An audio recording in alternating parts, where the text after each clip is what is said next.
बघा practice set 3.5 मधला first नंबरचा क्वेश्चन झाला. आता बघूया question number second. Question number second बघा काय क्वेश्चन आहे. बघा काय क्वेश्चन आहे. Chord M N and chord R S intersect at point D. हा डी जो पॉईंट आहे टू कॉर्ड्स आहेत, म्हणजे या ठिकाणी कोणता प्रॉपर्टीज वापरावा लागेल. Chord intersect at interior of the circle आहे की नाही. Chord intersect at interior.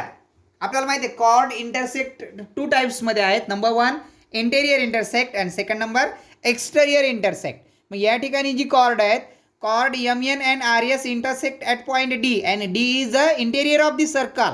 आणि तो कुठे आहे. इंटेरियर सर्कलच्या आतमध्ये आहे. म्हणजे या ठिकाणी two chords intersect at point D and D is a interior of the circle. तो सर्कलच्या आतमध्ये आहे. मग आधी आपल्याला या ठिकाणी जो प्रॉपर्टीज वापरावा लागेल तो आहे मग कोणता. इंटरनल डिव्हिजन कॉर्ड ठीक नाही. जो इंटरनल डिव्हिजन कॉर्ड म्हणजे या ठिकाणी इंटरनल डिव्हिजन कॉर्ड आहेत, म्हणजे आतमधील भागामध्ये काय करतात दोन्ही एकमेकीला डिवाइड करतात हे की नाही. तो थेरम या ठिकाणी वापरावा लागेल. मग बघा याचं काय सोल्युशन म्हणता येईल आपल्याला. पहिल्यांदा बघूया जो पहिला क्वेश्चन दिला आहे इफ आर डी नंबर वनचं बघूया सोल्युशन अगोदर. R D is equal to 15 ds is equal to 4 md is equal to 8 आहे. फाइंड dn काढायचं आहे. मग इथं आपल्याला म्हणता येईल बाय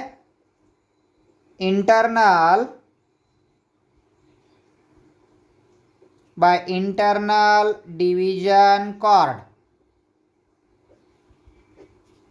इंटरनल डिव्हिजन कॉर्ड काय होतं मग. इंटरनल डिव्हिजन कॉर्ड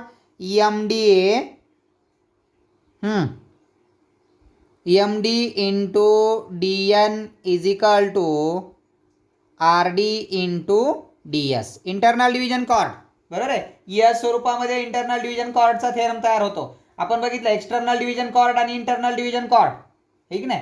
जे इंटरनल डिव्हिजन कॉर्डमध्ये ज्या पद्धतीनं state md into dn is equal to rd into ds. बघा md किती आहे.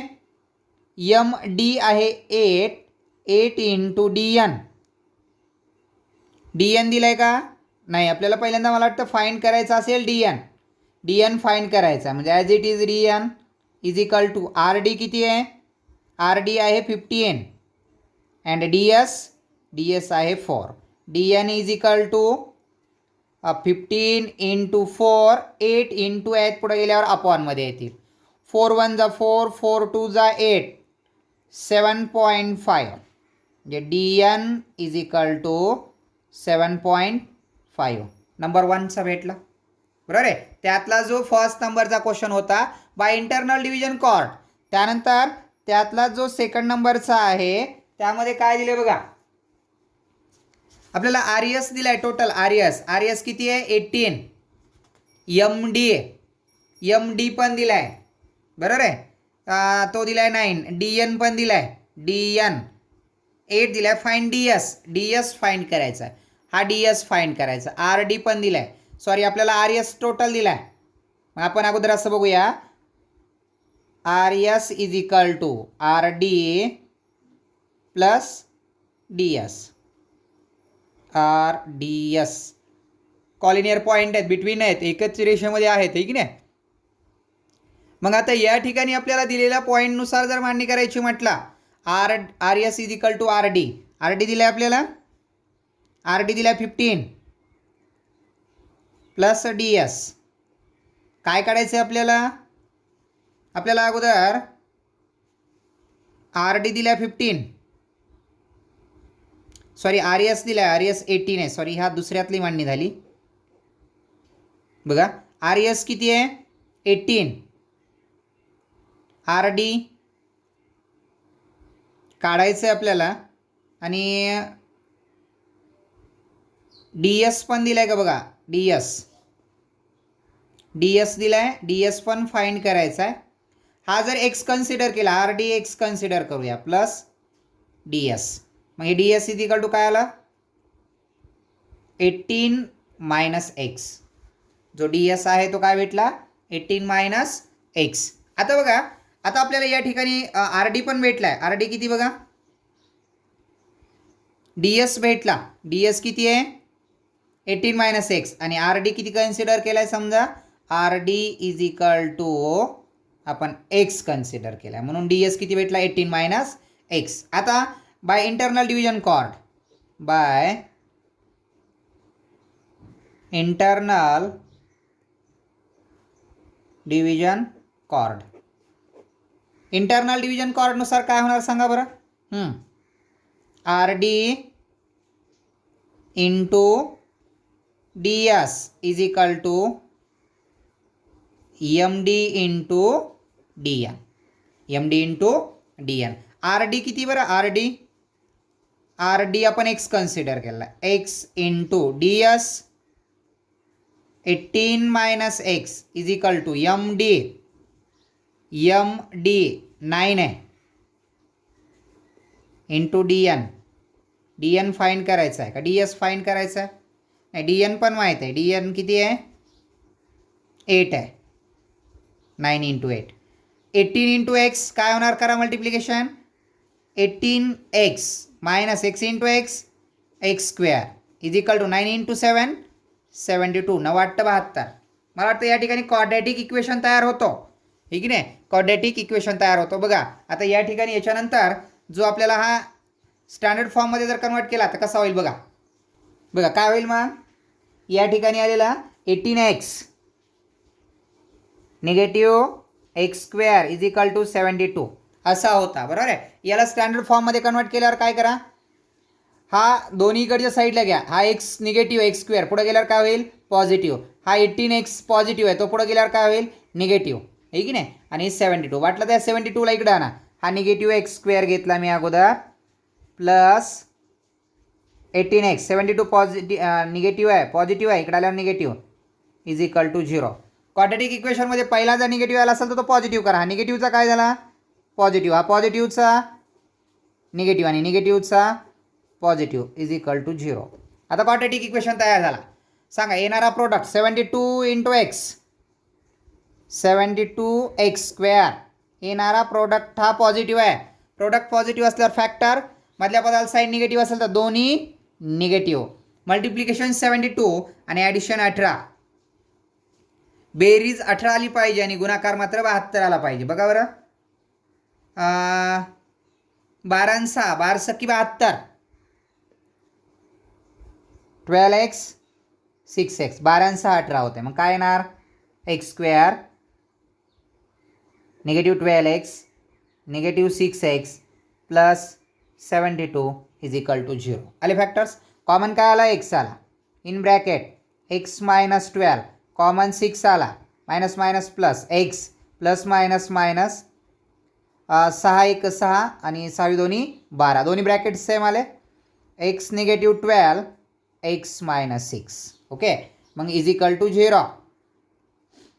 X minus 12 is equal to 0, x minus 6 is equal to 0, X is equal to 12, X is equal to 6. मग या ठिकाणी x value कोणाची consider केली ती आपण एक्स कन्सिडर केली ती R D. R D is equal to 12 और 6. मग आपल्याला आर डी काढायला नव्हतं सांगितलं तर आपल्याला काय काढायला सांगितलं आहे, आपल्याला काढायचं आहे डी एस, ठीक नाही, आपल्याला काढायचं आहे डी एस. मग R S is equal to काय होतं R D plus D S. R S किती होतं 18. फॉर एक्झाम्पल आर डी 12 जर कन्सिडर केला तुम्ही, हे डी एस हे 12 इकडे आल्यावर 18 minus 12 is equal to D S, therefore D S is equal to 6. जर तुम्ही आर डी 12 कन्सिडर केला तर डी एस किती येणार 6 येणार.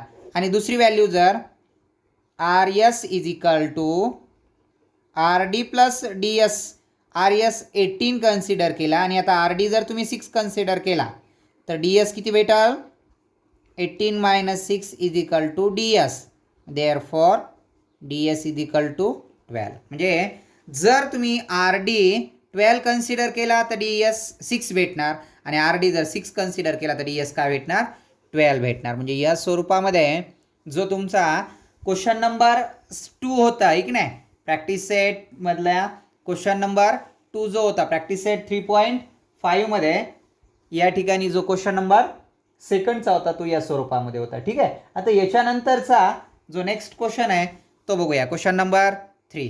ठीक आहे. बघा क्वेश्चन नंबर 3 जो प्रॅक्टिस सेट 3.5 मध्ये आहे.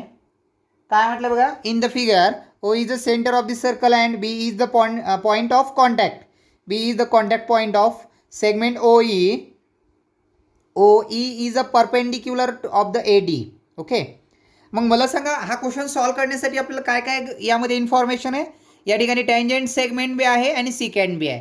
म्हणजे अगोदर जर आपल्याला फाइंड करायचं म्हटलं तर या ठिकाणी जी D C secant and B A is a tangent intersect at point A and A is a exterior of the circle.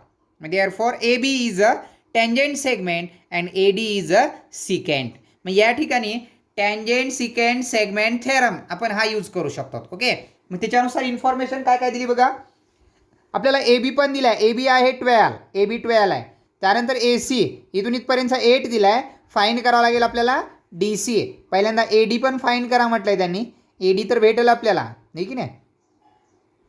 आपण अगोदर डी सी जर काढला तर एडी भेटतो. आपल्याला डी सी अगोदर फाइंड करावं लागेल. मग बघूया. A B is tangent, A B is a tangent and A D is secant of circle with centre O. And A D is a secant of circle with centre O. O centre असणार आहे जिथे काय आहे, second आहे. मग या ठिकाणी मी असं म्हणू शकतोय by theorem of secant segment आहे की नाही, जो आपण या ठिकाणी, किंवा by tangent secant segment theorem. By tangent secant segment theorem काय होतो बरं, सेगमेंटचा स्क्वेअर म्हणजे A B square is equal to product of A C into A D, A C into A D. Okay. A B किती दिलं आहे 12 is equal to A C किती दिलेलं आहे, ए सी 8 आहे इंटू ए डी फाइंड करून घेऊया. 144 8 into 8 अपॉनमध्ये आले is equal to A D. A D as it is आलं. 8 डिवाइड केलं, 8 1 8, 18 8 44, बरोबर आहे. A D is equal to काय भेटलं 18. ए डी म्हटलं होतं पहिल्या नंबरचा भेटलं 18, बरोबर आहे. आता याच्यानंतर जो सेकंड नंबर आहे तो आपल्याला सेकंड नंबर म्हटलं आहे डी सी आहे. आपल्याला डी सी फाईन करा म्हटलं आहे. मग आपल्याला माहिती आहे A D is equal to A C plus C D, A dash C dash D. A D काढायचं आहे आपल्याला, आहे की नाही. सॉरी ए डी तर माहीत आहे. ए डी किती भेटला आपला 18. ए सी किती आहे, ए सी दिलेला आहे 8 प्लस सी डी किंवा डी सी म्हणा त्याला. मग D C is equal to 18 minus 8, D C is equal to 10. Second number भेटला डी सी भेटला 10. आता त्यानंतर थर्ड नंबरचा क्वेश्चन आहे आपल्याला डीई फाइंड करा म्हटलं आहे. डीई जो आहे तो फाइंड करायला सांगितलं आहे. डीई कसा फाइंड करणार तुम्ही डीई. आता एक मिनिट इकडे बघा, डी सी माहिती आहे का, डी सी माहिती आहे आपल्याला. डी सी किती भेटला 10 भेटला. मग इथून जर आपण ड्रॉ केला, D C is a chord, D C is a chord, D C is chord of circle, D C is a chord of circle. आणि या ठिकाणी म्हणता येईल आपल्याला O E is perpendicular to chord D C, O E perpendicular to chord D C. मग या ठिकाणी perpendicular draw from the centre of the circle to chord bisect chord, म्हणजे कॉर्ड या ठिकाणी आपल्याला काय होते बायसेक्ट होते, ठीक नाही. O is perpendicular to chord D C. मग आता याचं रिझन लिहिताना आपल्याला काय म्हणता येईल, मग डी इज इक्वल टू, बघा आपण त्याला असं म्हणू शकतो D E is equal to E C is equal to half of D C. Reason काय येणार याचा? Perpendicular drawn from the centre of circle to chord bisect chord काय होते? बायसेक्ट होते. मग D E is equal to half of D C. D C किती आहे? D C find केलेला आहे 10. Therefore D E is equal to किती भेटला? 5. हा 3 नंबरचा. म्हणजे 3 जे क्वेश्चन आपल्याला फाईंड करायला सांगितले होते. नंबर 1 ए डी भेटला 18, डी सी भेटला 10 आणि 3 नंबरचा होता डी इज इक्वल टू भेटला 5. म्हणजे डी ई जो आहे तो perpendicular on the D C, perpendicular draw from the centre of the circle to chord bisect झाली. म्हणजे D is equal to half of D C 10 होता, डी किती भेटला मग? 5. म्हणजे या स्वरूपामध्ये जो आपला प्रॅक्टिस सेट 3.5 यामधला जो क्वेश्चन नंबर 3 होता तो या ठिकाणी कंप्लीट झाला. ठीक आहे. नेक्स्ट क्वेश्चन आपण आता नंतर बघूया.